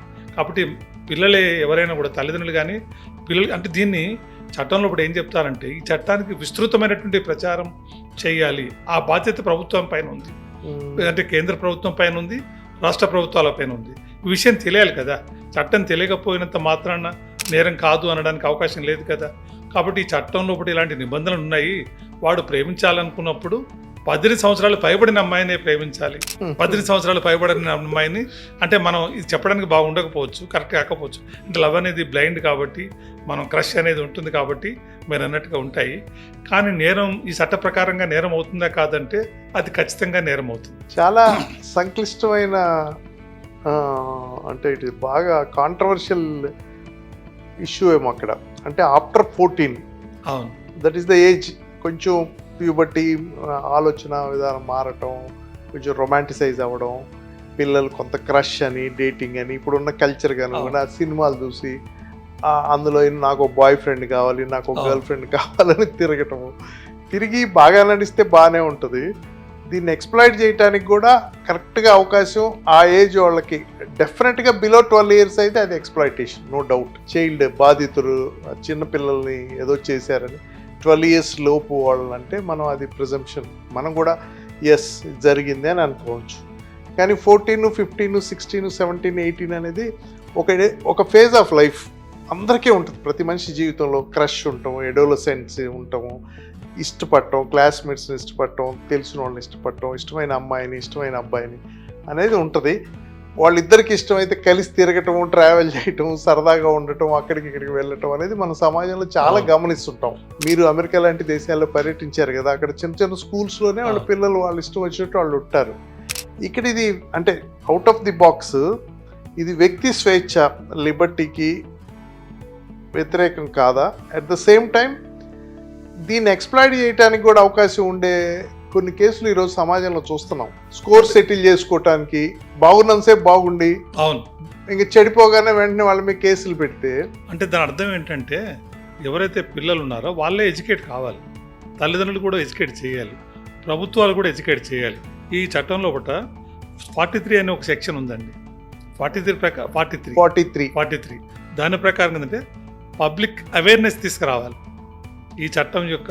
అంటే ఏది పెనిట్రేటివ్ సెక్సువల్ అసాల్ట్ అంటే ఏమిటి, ఎప్పుడు వస్తుంది, ఏజ్ ఎంత, ఏజ్ని ఏ రకంగా కన్సిడర్ చేస్తారు, ఏ రకంగా సూచిస్తారు. ఇప్పుడు మీరు అన్నారు, మనం ఈ మధ్య చాలాసార్లు ఆ కోర్టులలో ఆర్గ్యుమెంట్ జరుగుతూ ఉన్నాయి. ఏమని, ఆమె మైనర్ కాదండి, ఆమె స్కూల్ ఇంకో దగ్గర రికార్డ్ ఈ రకంగా ఉంది, ఇది అవన్నీ కూడా సెటిల్డ్. ఇప్పుడు నువ్వు ఫస్ట్ చూడాల్సింది ఎస్ఎస్సి సర్టిఫికేట్ అంతే. ఎస్ఎస్సి సర్టిఫికేట్ లోపల 17 సంవత్సరాల 20 రోజులు, 30 రోజులు, 18 రోజులు లేదా 9 నెలలకు 12 నెలలకు తక్కువ, ఒక రోజు తక్కువ ఉన్నా కూడా ఆమెను చైల్డ్ కిందనే గమనించాల్సి వస్తుంది. కాబట్టి అవేర్నెస్ అని ఉండాలి. మీరు అన్న స్కోర్స్ తీసుకోవడానికి అవకాశం ఉన్నప్పటికీ కూడాను చట్టం తన పని తాను చేసుకుంటూ పోతుందనే డైలాగ్ ఏదైతే ఉందో, నేను మైనరు, నేను ఆ సబ్జెక్ట్కి వెళ్ళటం లేదు. అవును, అది లా నాకు అర్థమైంది. 18 years లోపు మైనర్, దానిలో మైనరా కాదా అనేది వివాదం ఉంటే refer to junior act. Junior act లో 3 ఆర్డర్స్ చెప్పింది. First is 10th score, 10th certificate, లేకపోతే school certificate, third nearest municipal record, లేకపోతే ఆస్టిఫికేషన్ టెస్ట్. అదంతా ఓకే. నేననే పాయింట్ ఏంటంటే బిలో 12 అంటే ఎస్, చిన్న పిల్లలు తెలియదు, మైనర్స్ చాలా, ఇట్ ఇస్ టూ మైనర్. కొంతమంది డబ్బుల కోసం కానీ లేదా బదనాం చేయడానికి కానీ, సొసైటీలో వాళ్ళకున్న పేరుని భంగంపరచడం కోసం కానీ, ఇప్పుడు ఉదాహరణకి ఒక ఎక్స్ బాగా ప్రముఖంగా ఉన్నాడు, ఎక్స్ను దెబ్బతీయడానికి వై అనే వాళ్ళు కూడా ఈ కేసెస్ ను ప్రోద్బలం చేసి పెట్టించడానికి అవకాశం ఉందా? డబ్బులు అడుగుతారు, డబ్బులు ఇవ్వలేదు, ఇచ్చినా కూడా కావాలని కేసు ఎదుటి వాళ్ళు పెట్టించడానికి పొలిటికల్ రైవాలిటీస్ కూడా ఉండడానికి అవకాశాలు ఉన్నాయి, కాదని అనలేము. కానీ చట్టం అనేది అట్లా ఉంది. దానిలో మరి డిఫెన్స్ ఎలా ప్రూవ్ చేసుకోవాలా? అది డిఫెన్స్ ఉపయోగపడుతుందా చేసుకుంటే? అది అంతగా ఉపయోగపడే అవకాశాలు తక్కువే ఉన్నాయండి. కానీ చెన్నై హైకోర్టు జడ్జిమెంట్ ఉంది కదా, విజయలక్ష్మి, అంటే ఉన్నప్పటికీ కూడాను adolescent love is not sexual harassment, ఈ పాక్సో అప్లికబుల్ కాదు. ఆ తర్వాత పెనిట్రేటివ్ సెక్సువల్ అసాల్ట్ ఉందా లేదా సెక్సువల్ అసాల్ట్ ఉందా లేదా అనేది ఇంపార్టెంట్. కాబట్టి ఉదాహరణకి touching of A breast of A women అనుకుందాం, గార్లు అనుకుందాం, అది బ్యాడ్ టచా గుడ్ టచా అనేది పక్కన పెట్టినా whether touching is there or not అనేది అక్కడ intent is more important than everything. కాబట్టి ఇంటెంట్ అనేది, ఆ తర్వాత సెక్షన్ 29 అనేది, సెక్షన్ 30 అనేది అన్ని నిబంధనలు పెట్టారు. ఇలాంటి వాటి నుంచి ఎస్కేప్ కాకుండా ఉండడానికి కోసం. అల్టిమేట్గా ఇలాంటి కేసెస్లలో ఏమిటి అని అంటే, కేసు నుంచి బయటపడాలి అంటే కేసులో రాజీ పడ్డము, వాళ్ళు మళ్ళీ హాస్టల్ అయిపోయి ప్రతికూల సాక్ష్యం ఇవ్వడము చెప్పాలి తప్ప వేరే రకంగా తప్పించుకోవడానికి ఇప్పుడున్నటువంటి అవకాశాలు అయితే చాలా కానీ తక్కువ. మీకు నాకున్న సమాచారంలో పోక్సో చట్టంలో 90% కేసెస్ ఫెయిల్ అయిపోతున్నాయి. ఎక్కడ శిక్షలు పట్టుతున్న సందర్భాలు కూడా లేవు. 90% ప్లస్ అదే ఇప్పుడున్న డేటా అనలైజ్ ఒకవేళ చేసి. అది నిజమే అయినట్లయితే ఎందుకు అవుతాయి అని అంటే, కేసు సత్వరంగా విచారణ జరగడం లేదు.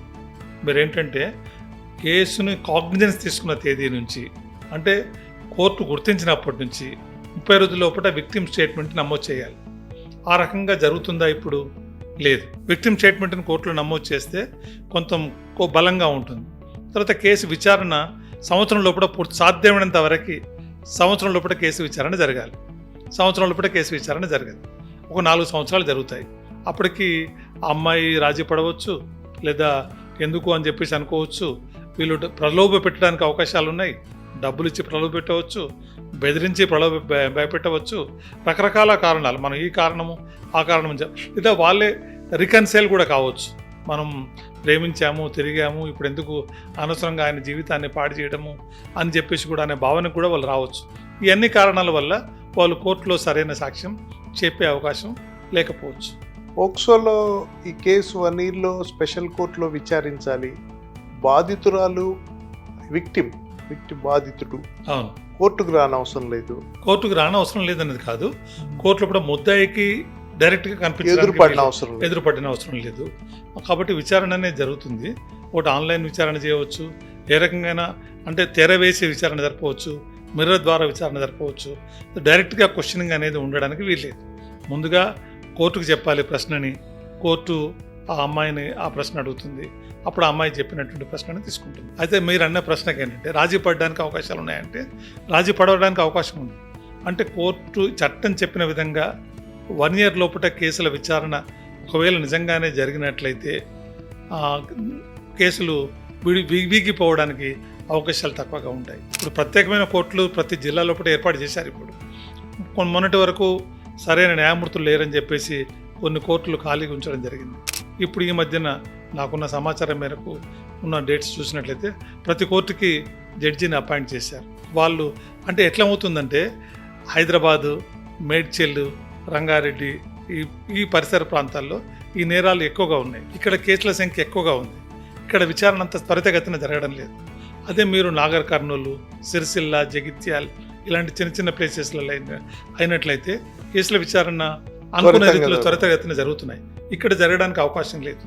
ఇక్కడ జరగలేనప్పుడు రాజీ పడడానికి, ప్రలోభ పడడానికి, రికన్సైల్ కావడానికి రకరకాల కారణాల వల్ల కేసులు వీగిపోవడానికి అవకాశం. అదే Aloknath versus union of India అనే కేసులో 1 year లోపు కనుక స్పెషల్ కోర్టు విచారణ జరగకపోతే హైకోర్టు దృష్టికి తీసుకురావాలి అని ఒక జడ్జిమెంట్ కూడా ఉంది. అది మంచిదే. కానీ జనరల్గా గమనిస్తే 90% of the POCSO cases fail అవుతున్నాయి. ఇంత చట్టం ఇంత తీవ్రంగా ఇంత వివరంగా రాసినా కూడా, అంటే నేను ఎందుకంటున్నానంటే 90% ఆఫ్ ది కేసెస్ ఫెయిల్ అవుతున్నాయి అంటే కొంత సెల్ఫ్ ఇంట్రెస్ట్తో పెడుతున్నారు, అవతల వాళ్ళకి ఎక్స్ప్లాయిట్ చేయడానికి పెడుతున్నారేమో అట్లా కూడా అనుకోలేం కదా. ఇప్పుడు కేసెస్ పెట్టినప్పుడు కూడాను ఇక్కడ చాలా చిన్న అమ్మాయి వాళ్ళు బీద వాళ్ళు అనుకోండి, వాడు ఒక 5 లక్షలు ఇస్తానన్నాడు. న్యాచురల్గా టెంప్టింగ్ ఉంటుంది కదా, వాళ్ళకి జీవితం సెటిల్ అయిపోతుంది, వేరే వాళ్ళు ఎవరైనా పెళ్లి చేసుకోవడానికి అవకాశం ఉంది, అట్లా కూడా కావచ్చు కదా. అన్ని కేసెస్ తప్పుడు కేసులు అని కూడా అనలేము. అంటే వాళ్ళు ఇష్టపడి తిరిగి మళ్ళీ కేసు పెట్టారనేటువంటిది ఇప్పుడు ఈ మధ్య కాలంలో వచ్చిన సంఘటనలు ఆ రకంగా ఉండవచ్చు. కానీ అన్ని కేసెస్ ఆ రకంగా ఉన్నాయని చెప్పేసి మనలేము. చాలామంది ఏం చేస్తున్నారు, తల్లితో సంబంధాలు ఉన్నటువంటి వ్యక్తి బిడ్డను కూడా ఎక్స్ప్లాయిట్ చేస్తున్నాడు. అలాంటి కేసెస్ కూడా వస్తున్నాయి. కాబట్టి దుర్మార్గంగా చేస్తున్న అనైతికంగా కూడా వస్తున్న సంఘటనలు మనం చూస్తున్నాం. కానీ కొన్ని కేసులు ఇప్పుడు దానికి ఇంకో కోణం కూడా ఉంటుంది. ఇప్పుడు కొంచెం బాగా సమాజంలో ఉన్నతమైన స్థానం ఉన్నవాళ్ళు, డబ్బులు ఉన్నవాళ్ళు అదే హనీ ట్రాప్ లాగా చేసి వాళ్ళని ఈ పాక్సో పరిధిలోకి తీసుకొచ్చి వాళ్ళని ఇబ్బంది పెడితే ఆ పిల్లలు, ఇప్పుడు మనం బాధితురాలకు లేకపోతే బాధితుడు ఇటువైపు ఆలోచిస్తున్నాం, అవతల కూడా ఒక చిన్న మైనర్ పిల్లవాడు జైలుకి వెళ్ళి, ఒక ప్రముఖుల పిల్లవాళ్ళు ఒక 4 రోజులు జైల్లో ఉండి నానా ఇబ్బందులు పడి అది కూడా అన్యాయమే కదా, వాళ్ళని ఎలా ప్రొటెక్ట్ చేస్తుంది చట్టం? అంటే మన బేసికల్గా ఏంటంటే చట్టం అవగాహన మనకు ఉండాలి అంటున్నాను. అవగాహన ఉన్నప్పుడు ఆ జాగ్రత్త తీసుకోవాల్సిన అవసరం ఉంది. తల్లిదండ్రులు కూడా చెప్పాల్సిన అవసరం ఉంది. ఎడ్యుకేట్ నువ్వు కాలేజీకి వెళ్తున్నావు, ప్రేమలో పడతావేమో, జాగ్రత్త. ఈ 18 సంవత్సరాల అమ్మాయిని దాటిన తర్వాతనే ప్రేమలో పడవని చెప్పాల్సిన అవసరం ఉంది. అంటే ఇక్కడ దీంట్లో కూడా మనం ఇంతకుముందు చెప్పాము 43 సెక్షన్ ప్రకారంగా ఏంటంటే పబ్లిక్ అవేర్నెస్ కూడా తీసుకురావాల్సిన అవసరం ఉంది. దానికి మనం ఏం చేయలేని పరిస్థితులు ఉన్నాయి. ఇప్పుడు హనీ ట్రాప్ అయినా ఏ ట్రాప్ అయినా ట్రాప్ అయితే జరిగే అవకాశం ఉంది. అలాంటి పరిస్థితుల నుంచి బయటపడాలంటే మనమే తెలుసుకొని ఉండాలి చట్టాన్ని. చట్టం పరిధిలోకి రాకుండా కరికులంలో భాగం చేయాలి, కరికులో భాగంగా చేయాలి. చట్టాన్ని విస్తృతంగా ప్రచారం చేయాలి. ఈ చట్టాన్ని ఇప్పుడు చట్టం వచ్చి ఇన్ని సంవత్సరాలు గడిచిందండి, ఇంకా ఇది అనుకున్నంత ప్రచారం తెలీదు, చాలా మంది జరగలేదు. చాలా సున్నితమైన అంశం ఇది. చాలా మంది ఇళ్లలో కోర్టులో వాదనలు చూసినట్లయితే కూడా చాలా సీనియర్ న్యాయవాదులు ఈ డేట్ ఆఫ్ బర్త్ గురించి రకరకాల వాదనలు చేస్తున్నారు. చట్టం చాలా స్పెసిఫిక్ గా ఉంది, అయినప్పటికీ కూడాను ఇక్కడ ఈ డేట్ ఆఫ్ బర్త్ ఉంది, అక్కడ ఆ డేట్ ఆఫ్ బర్త్ ఉంది, అవన్నీ కోర్టులు కన్సిడర్ చేయడానికి వీల్లేదు. చాలా స్పష్టత ఉంది. More than date of birth నాకైతే ఈ ఎడోలసెంట్ లవ్ అనేది పెద్ద ఛాలెంజ్. ఇది డబుల్ ఎడ్జ్డ్ నైఫ్. అక్కడే ఇటు మారచ్చు, అటు మారచ్చు. అది హనీ ట్రాప్ గా మారచ్చు, దీని కానీ మారచ్చు. దానికి అది క్లియర్గా డిఫైన్ చేసి ఆ సర్కమ్స్టాన్సెస్, ఆ ఫ్యాక్ట్స్లో ఇటు నష్టపోవచ్చు, అటు నష్టపోవచ్చు. పెద్దవాళ్ళ పిల్లలు వాళ్ళని అలా ట్రాప్ చేసి అలా చేసి ఇబ్బంది పెట్టి, అంటే ఫస్ట్ కన్సెంట్ ఇష్టపడి తిరిగి తర్వాత సడన్గా దాన్ని పాక్సో కింద తీసుకొస్తే దానికి ఏదన్నా ఒక సొల్యూషన్ తేవాలేమో. అంటే ఆ ముద్దాయిలు మేము ఇచ్చే ఎవిడెన్స్ని పరిశీలించి ఆ ఎవిడెన్స్ని దాన్ని బట్టి ఇది నిజంగా పాక్సో కింద వస్తుందా, ఇది వాళ్ళిద్దరూ ఇష్టపడి సరదాగా టీనేజ్ లవ్ దాగా చెన్నై కోర్టు జడ్జిమెంట్ ఇచ్చినట్టు. అంటే ఒకవేళ అలాంటి ఇంటర్ప్రిటేషన్ ఇచ్చినట్లయితే ఏమవుతుందంటే ప్రతి కేసును ఆ రకంగా తీసుకురావడానికే ప్రయత్నం చేస్తారు. అట్లా కూడా జరుగుతుంది. కాబట్టి నేననేది ఏంటంటే అబ్యూజ్ అనే పరిస్థితి చూసినట్లయితే ప్రతి చట్టం అబ్యూజ్ అవుతుందండి ఈ దేశంలో. మీరే చట్టం అబ్యూజ్ కావడం లేదు. మనం మాట్లాడితే 2-3 చట్టాల గురించి మాట్లాడుతున్నాం. SC ST యాక్ట్ గురించి మాట్లాడుతున్నాం, చాలా అబ్యూజ్ అవుతుంది. తర్వాత రెండోది డౌరీ హెరాస్మెంట్ అంటున్నాము, ఇప్పుడు పాక్సో అంటున్నాము. మీరు చూడండి, ఎలక్షన్స్, రాజకీయ నాయకులు ఎలక్షన్స్, అదంతా అబ్యూజ్ కాదా? ఎన్ని కేసెస్ పడుతున్నాయి? డిఫెక్ట్ అవుతాడు, రోజు మారిపోతాడు, మళ్ళీ కేసులు వేస్తారు. అబ్యూజ్ కాదా? ఈరోజు ప్రతి సివిల్ కోర్టులో కూడా ఇంజెక్షన్ కోసం వేసే సూట్లన్నీ కూడా అదంతా కూడా అబ్యూజ్ కాదా? నిజమైన కేసులా? Every provision, every act is abused, but we are fingering only 2-3 acts.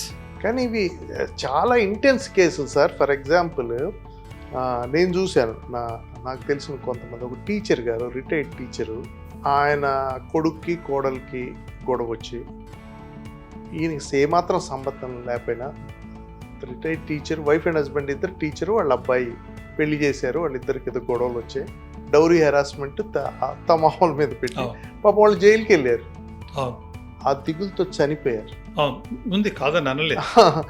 అట్లా ఇంకో నాకు తెలిసి నా ఫ్రెండ్ ఒక ఆయన బ్యాంక్ ఆఫీసర్, తను వాళ్ళ బ్రదర్ ఇల్లా ఏదో డౌరీ కేసు అయితే అతను ఒక్కడి మీద పెడితే డబ్బులు ఇవ్వరని ఈయన మీద పెట్టి ఒక రోజు పొద్దున్నే పోలీసులు అరెస్ట్ చేసి తీసుకెళ్తే అతను వాళ్ళు షాక్.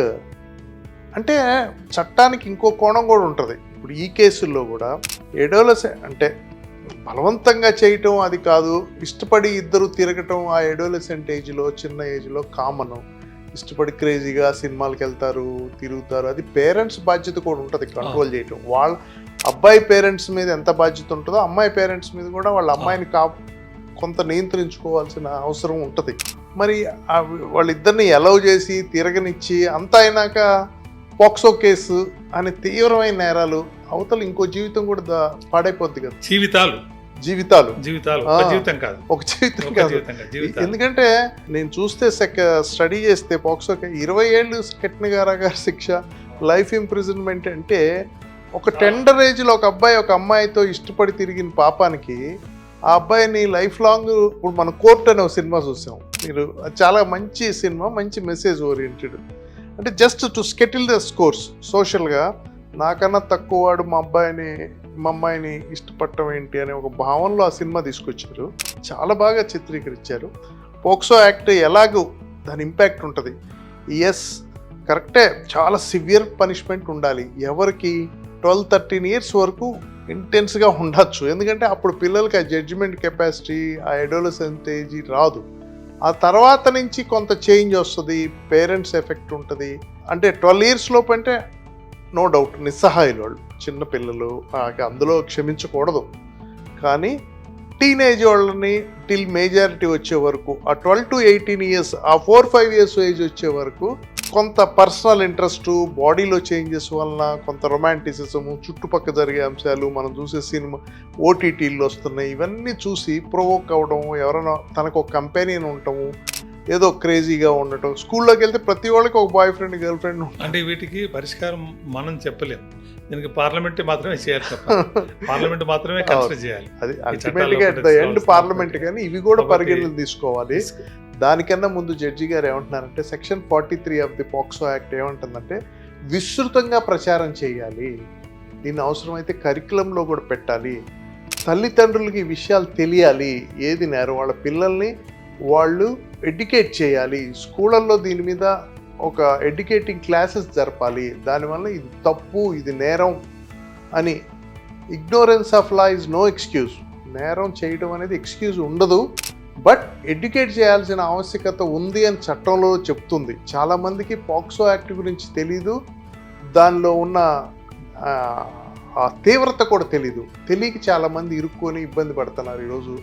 వాళ్ళ జీవితాలు, వాళ్ళ పేరెంట్స్ జీవితాలు, సమాజంలో ఉన్నత స్థాయిలో ఉన్నవాళ్ళు కూడా ఇబ్బంది పడుతున్న సందర్భాలు మనం రోజు గమనిస్తున్నాం. అందుకని దానిపై నిర్దిష్టంగా ఒక విస్తృతంగా చర్చ జరిగి సోషల్ మీడియాలో కానీ, ఈ మన టీవీల్లో కానీ వీటి మీద బాగా అవగాహన ఏర్పరచాలి అని జడ్జి గారు అది చట్టంలో కూడా ఉందని చెప్తున్నారు. అంతే కదా సార్? మీరు అన్నట్టు ఎస్, పార్లమెంట్ కూడా దీని గురించి మళ్ళీ పునరాలోచించాల్సిన అవసరం ఉంది. అంటే 2 పార్ట్స్ నా ఉద్దేశం. మీరు అన్నది నిజమే, కానీ ఒకసారి చట్టం తీసుకొచ్చిన తర్వాత అది పునరాలోచించుకోవడము, మార్చడము చాలా కష్టమైన పని. అంటే అన్న పాయింట్ నిజమే, కానీ ఏంటంటే ఒకసారి మీరు చూడండి, SC/ST యాక్ట్ వచ్చిన తర్వాత దాంట్లో యాంటిసిపేటరీ బెయిల్ లేదు. యాంటిసిపేటరీ బెయిల్ ఎందుకు ఉండకూడదు అని చెప్పేసి ఒక సుప్రీంకోర్టు తీర్పు చెప్పింది. అప్పుడు చట్టాన్ని మార్చినారు, మళ్ళీ కోర్టులు యాంటిసిపేటరీ బెయిల్ ఇవ్వడానికి వీలు లేదు అని చెప్పేసి అమెండ్ చేశారు. కాబట్టి ఇవన్నీ కూడా ఉమెన్ ఓరియంటెడ్ చట్టాలు, పిల్లల ఓరియంటెడ్ చట్టాలు ఏవైతే ఉన్నాయో అని అంత సులువు కాదు. చట్టం అంటే ఉమెన్ ఆర్గనైజేషన్స్ కానీ దేశం అంటే అందరూ కూడా దాని గురించి వ్యతిరేకిస్తారు. ఈరోజు మనకు మీరన్న సిచ్యువేషన్ వాస్తవమే కావచ్చు, కొన్ని సందర్భాల్లో హనీ ట్రాప్ లాంటివి జరగడానికి అవకాశం ఉండవచ్చు, కానీ దానికి కొంతమంది విక్టిమ్స్ కాక తప్పదు ఒకవేళ అదే నిజమైనట్లయితే. అందుకోసమే దీనికి విస్తృత ప్రచారం అనేది పరిష్కారము. దానికి అందరికీ తెలిసి ఉండాలి, చట్టం తెలిసి ఉండాలి. చట్టం తెలుసుకొని ఆ చట్టానికి లోబడి మాత్రమే వీళ్ళు ఉంటే చేసి బాగుంటుంది అని నేను అనుకుంటాను. నా పర్సనల్ అభిప్రాయం అయితే ఈ చట్టంలో 2 పార్ట్స్ ఉండాలి. అప్ టు 13 ఇయర్స్ వరకు నో ఎగ్జంప్షన్, 13 తర్వాత 18 వరకు కొంత పిల్లలు ఆ క్రేజ్లో అటు ఇటు తిరగటం, ఇద్దరు ఇష్టపడి తిరగటం, వాటిని కూడా కొంత పరిగణలోకి తీసుకోవాలి. ఎందుకంటే ఇది నాన్ బెయిలబుల్ అఫెన్స్. ఎవరన్నా పిల్లవాడు సివియర్ పనిష్మెంట్ 29-30 2 సెక్షన్స్ ఉన్నాయి. దాంట్లో ఇంపార్టెంట్ సెక్షన్స్ ఏంటంటే కల్పబుల్ మెంటల్ స్టేట్ అన్నాడు, రెండోది ఏమన్నాడు బర్డెన్ ఆఫ్ ప్రూఫ్ అన్నాడు, రిపటర్ చేసుకోవాలి అతను, నేరం చేయలేదని 3, 5, 6, 7 ఏవైతే నేరాలు ఉన్నాయో అవి తను చేయలేదు అని చెప్పేసి చూపించుకోవాల్సినటువంటి బాధ్యత. బెయిల్కు లేదని అనలేము. ఇట్స్ యాంటిసిపేటరీ బెయిల్ లేదు అని కూడా దీంట్లో లేదు. అంటే ఇవ్వచ్చు, కానీ ఎవరిస్తారు? జనరల్గా ఏమవుతుంది, బాగా హై ప్రొఫైల్ కేసు అనుకోండి, కోర్టులు కూడా జంకుతాయి. ఒకవేళ నిజంగానే ఆ కేసులో మెరిట్స్ లేకపోయినా కూడా కొంచెం social pressure from the society, media, social media pressure అనేది కోర్టుల మీద కూడా ఉంటుంది. చెప్పకుండానే అంటే తెలియకుండానే ఒక ప్రెషర్లో ఉంటారు. కాబట్టి ఒక హై ప్రొఫైల్ కేసు జరిగింది హైదరాబాద్లో. ఆ కేసులో కూడా జడ్జి గారి మీద సోషల్ మీడియాలో సర్క్యులేట్ చేశారు. కేసు విచారణ మొదలు పెట్టే ముందు ఆవిడ అడిగింది, నా మీద ఇట్లా ఉంది, మీరు ఇంట్రెస్ట్ అంటేనే నేను కేసు టేకప్ చేస్తానని కూడా అడిగాను. అవును. దానివల్ల కూడా కొంత ఇబ్బంది ఉంటుంది. అంటే యాంటిసిపేటరీ బెయిల్ ఇవ్వద్దు అనేం లేదు, కానీ జనరల్గా ఈ కేసెస్లలో సీరియస్ ఏవైతే అలిగేషన్స్ ఉన్నాయో అలాంటి కేసెస్లలో ఇవ్వడానికి కోర్టులు ఇష్టపడవు. చట్టం కూడా వాళ్ళని ఆ రకంగా ఇవ్వమని చెప్పేసి చెప్పట్లేదు, కానీ ఇవ్వకూడదు అని మాత్రం నిబంధన లేదు. లేదు, ఇవ్వచ్చు. ఓన్లీ అలాంటి నిబంధన ఉంది, ఒకే ఒక చట్టం, అది SC/ST prevention of atrocities act. దాంట్లో మాత్రం there is no question of filing of anticipatory bail.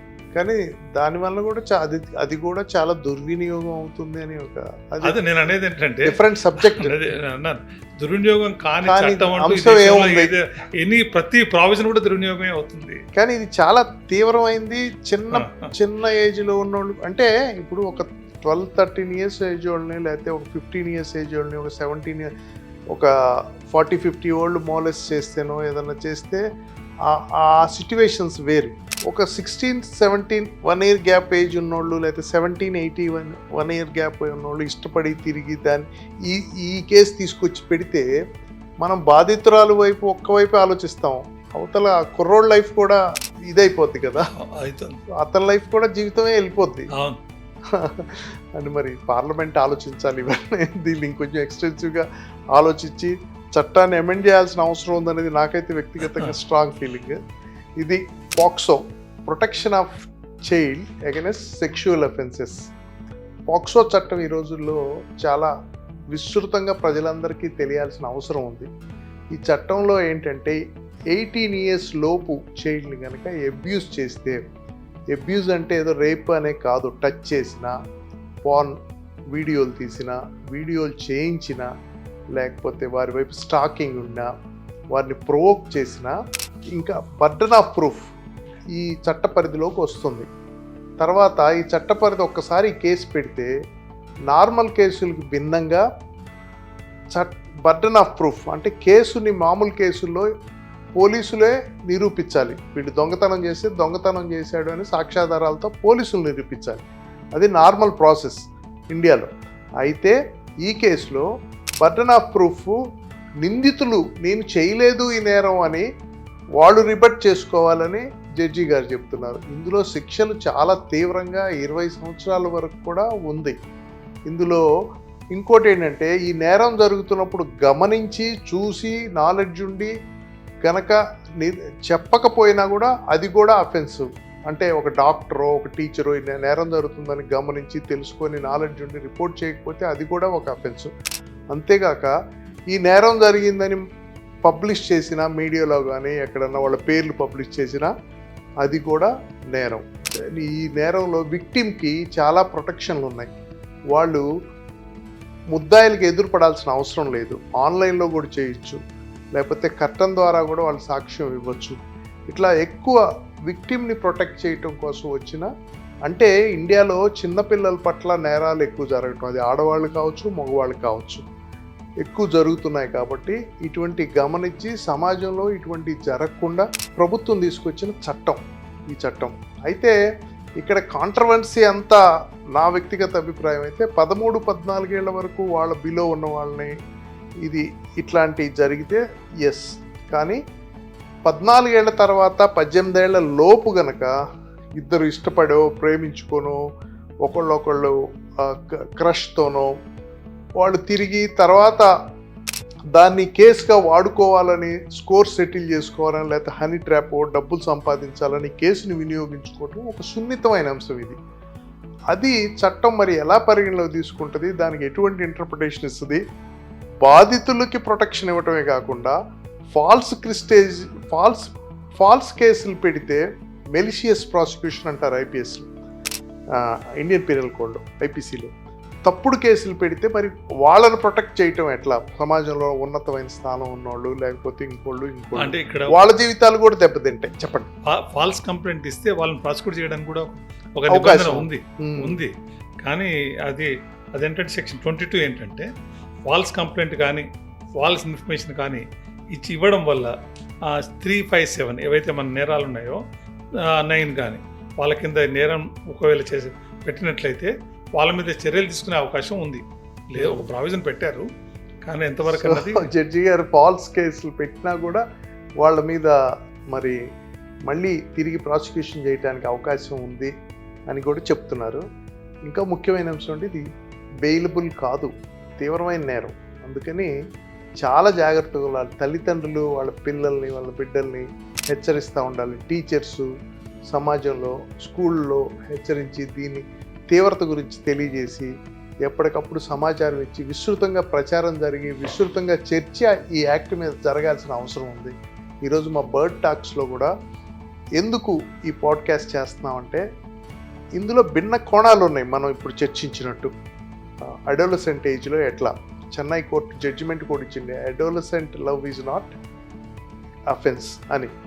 ఇట్లాంటి ఉన్నప్పుడు ఈ యాక్ట్ని దుర్వినియోగం జరుగుతుందా, ఈ యాక్ట్కి అప్లికబిలిటీ ఏంటి, గబక్కన పిల్లలు తెలిసి తెలియక ఈ యాక్ట్కి కింద వెళ్ళిపోయి అఫెన్సులు ఎదుర్కొంటే వాళ్ళ జీవితాలన్నీ దెబ్బతింటాయి అని ఇట్లాంటి విషయాలు విస్తృతంగా చర్చ జరగాలి, ప్రజలకి తెలియజేయాలి అని మా వ్యూవర్స్ కోరిక మేరకు ఈ పాడ్కాస్ట్ జరిగింది. మనకి చాలా అపారమైన అనుభవం నాలెడ్జ్ ఉన్న జ్యుడిషియల్ అకాడమీలో ఉండి ఎక్కువ మందికి జడ్జీలను ట్రైన్ చేసిన శ్రీ మంగరి రాజేంద్ర గారు ఈ పాడ్కాస్ట్కి వచ్చి చాలా స్పష్టంగా క్లియర్గా ప్రతి ప్రొవిజన్ని ఇంటర్ప్రెట్ చేసి ఈ యాక్ట్ ఎలా అప్లికబుల్ అవుద్ది, ఎక్కడెక్కడ ఏంటి, యాక్ట్లో ఉన్న స్ట్రెంగ్త్స్ ఏంటి అనేది వారు చాలా చక్కగా వివరించారు. Thank you sir, thank you so much. మా బర్డ్ టాక్స్ తరపున ఈ పాడ్కాస్ట్కి వచ్చి పాక్సో చట్టం గురించి చాలా సమగ్రంగా వివరంగా చెప్పినందుకు కృతజ్ఞతలు. నాకు కూడా ఈ అవకాశం వచ్చి అందరితో మాట్లాడడానికి, ఈ విషయం గురించి చట్టం గురించి చెప్పడానికి అవకాశం ఇచ్చినందుకు మీకు కూడా నేను కృతజ్ఞతలు తెలియజేస్తున్నాను. ఈ సబ్జెక్టు గురించి మాట్లాడటానికి మేము ఈ సబ్జెక్టు గురించి పాడ్కాస్ట్ చేయాలని ఇలా గత ఒక 1 monthగా ప్రయత్నిస్తున్నాం. అయితే బాగా అవగాహన ఉండి నిష్ణాతులు మీలాగా న్యాయ కోవిదులు కరెక్ట్గా చెప్పగలిగే వాళ్ళు ఎటువంటి ఇది లేకుండా కావాలని మీకోసం వెయిట్ చేసి మీరు మాకు టైం ఇవ్వటం మీ బిజీ షెడ్యూల్లో థ్యాంక్ యూ సో మచ్. నమస్తే. ఇది బర్డ్ టాక్స్ ఈరోజు మన పాక్సో చట్టం గురించి. థ్యాంక్ యూ, నమస్తే.